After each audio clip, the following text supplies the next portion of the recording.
Alors ce soir, j'ai retenu trois choses. Trois choses. Déjà, lui, vous allez le respecter. Vous allez le respecter pour de vrai. Un vrai numéro 9. Voilà, en fait, c'est un vrai numéro 9, Lewandowski. Et il le montre encore aujourd'hui à son âge. Masterclass ce soir, triplé. Il vient encore nous faire comprendre qu'on peut compter sur lui et on a besoin de lui. Deuxième chose. Pedri manque beaucoup, les gars. Je vous jure, dans le jeu, Pedri manque énormément. Et là, ça me fait trop mal ce que je viens de voir. Il va rater l'Atlético Madrid, Alaves, Chelsea, Bilbao, et là, il a raté Celta Vigo. On n'est pas prêt de le récupérer, ça va nous faire très mal. Troisième chose, non mais franchement, notre défense, c'est plus possible. C'est plus possible. Parce que là, on joue Celta Vigo, devant, il y a Lewandowski qui met un triplé, tout ça. Mais quand on va jouer contre une grosse équipe, on va faire quoi? On va s'en prendre 8 derrière, comme le 8-2 contre le Bayern. Là, ce soir, bon, ouais, il n'y a pas Koundé. Koubarsi, bon, il a fait des petites fautes. On a joué avec Eric Garcia. Ok. Mais le départ l'année dernière d'Inigo Martinez, ça fait mal.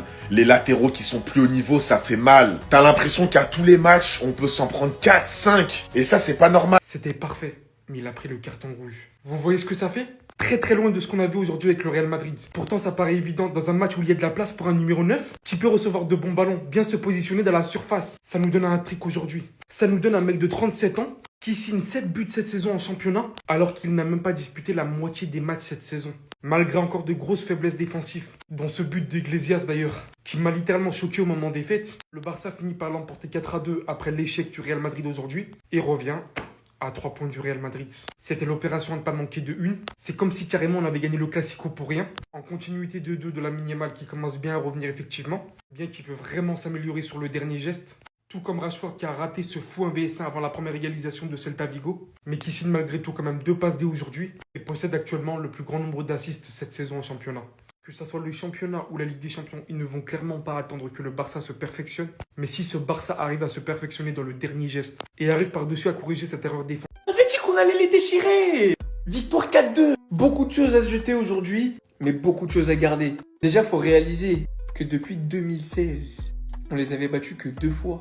2016, défaite 4-3. 2018, match nul. 2018, match nul. 2019, défaite. 2020, match nul. 2020, on les a battus 3-0, 3-3, 2-1, 2-1. C'est fou. On peut dire merci. Merci, tonton. Triplé.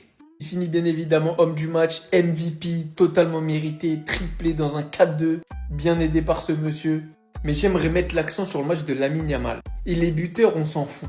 Il fait une belle saison statistiquement. En 11 matchs, il a 6 buts, 6 passes D, alors que je trouve que sa saison, elle est vraiment pas ouf. Mais est-ce qu'on peut faire juste une petite pause sur l'investissement défensif de Lamine Yamal aujourd'hui? Il a quasiment joué latéral. Il a défendu comme un malade. D'ailleurs, c'était le cas pour beaucoup de joueurs en deuxième mi-temps, parce que la première mi-temps, ne vous fiez pas qu'aux stats. Elle était largement de... Mais quel match de Marcus Rashford. Même si Robert Lewandowski a claqué un triplé, c'est clairement l'homme du match pour moi ce soir. 2 belles passes décisives pour lui aujourd'hui les amis, et les 2 étaient pour Robert Lewandowski. Et là nous avons la preuve de ce que je vous disais la dernière fois. Marcus Rashford et Ferran Torres, ça colle pas. Robert Lewandowski, première titularisation depuis son retour de blessure, triplé. Et dans les 3 buts, 2 passes décisives de Marcus Rashford. Regardez comment il était cheaté sur son côté. Le frérot Mingueza n'a rien vu aujourd'hui, et pourtant c'est un ancien joueur du FC Barcelone, mais il n'a pas eu pitié Marcus. Et le 3e but de Robert Lewandowski les amis, est-ce qu'on peut parler de la qualité du corner de Marcus Rashford? C'était tellement bien millimétré. Franchement, après le match du Real Madrid face au Rayo Vallecano où on s'est un peu ennuyé, là le Barça vient de terminer la soirée parfaitement. La première mi-temps était un pur régal, but sur but. Malheureusement en deuxième mi-temps, le Celta Vigo avait l'air beaucoup plus fatigué. Même les sorties de balles n'étaient plus pareilles qu'en première mi-temps, il faisait moins de contre-attaques et le Barça gérait donc beaucoup mieux. Et d'ailleurs, dites-vous que Robert Lewandowski, le Celta Vigo fait partie de ses adversaires favoris. Depuis qu'il est au FC Barcelone, il a inscrit 7 buts face à eux, 9 buts face à Valence et 7 buts face à Alaves.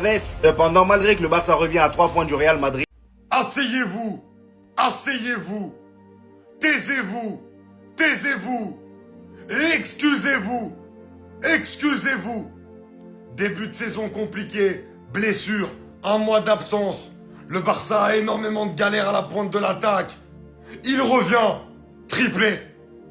Il revient après 1 mois sans jouer. Il a 37 ans, triplé.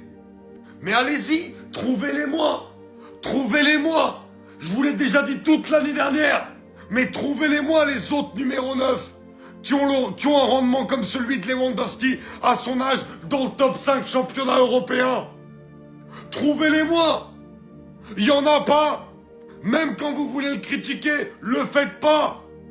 Déjà qu'à son âge, il soit à ce niveau-là. La saison dernière qu'il ait fait 40 buts à 36 ans dans un top 5 championnat européen. Ça n'existe pas. Oui, il est un critique.